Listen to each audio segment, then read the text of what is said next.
Police in Turkey detained more than 560 people following a deadly attack. 44 people died in this Saturday's bombing near a soccer stadium in Istanbul, and those arrested have alleged ties to the Kurdistan Workers' Party. Turkey has been under a state of emergency since a failed coup attempt in July.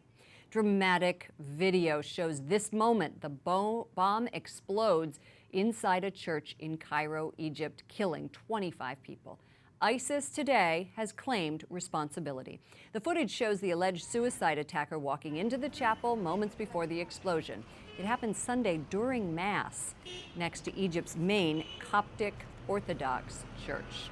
Philippe Nassif, Executive Director of In Defense of Christians, joins us now.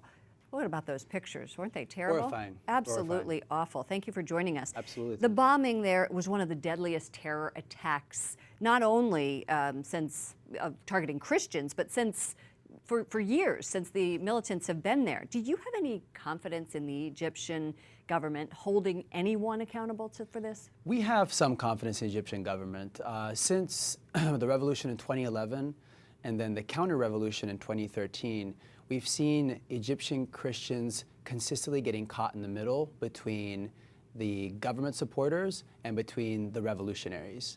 You see this manifesting itself to where Christians are continuously scapegoated for a lot of the economic issues that Egypt is facing.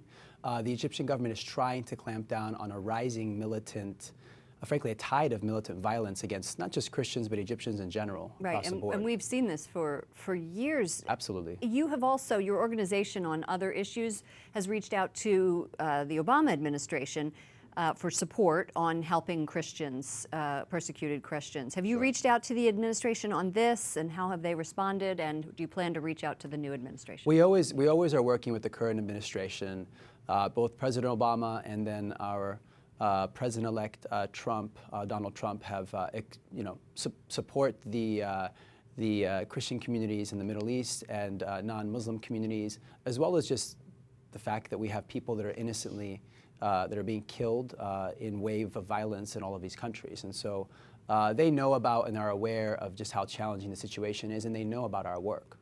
You know, I think a lot of people see the situation in Syria, terrorist attacks like this, as part of everyday life. They do there, but I think here it's almost wallpaper.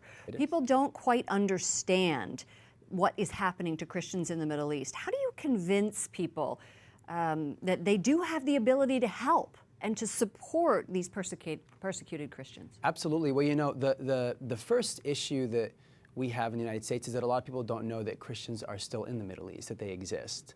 And if we convey that message, which is one of our sort of biggest talking points, we educate people that the fact that there are Christians in the Middle East, and then we educate them about their precarious situation and the fact that they're having to flee Syria, Iraq, Egypt, Jordan, etc. But we're very confident that the American people, and I think in particular around Christmas time, is a great way to sort of double down on our message that this is a community that is indigenous to the Middle East and has a right to remain in the Middle East and needs all the help that we can give them, which is what we're doing. Right, and what you said, that they're still there. They are still there. All right, Sure. Philippe Nassif, Executive Director of In Defense of Christians. Come back anytime. Thank you for joining us. Thank you so much. I appreciate it. You're welcome.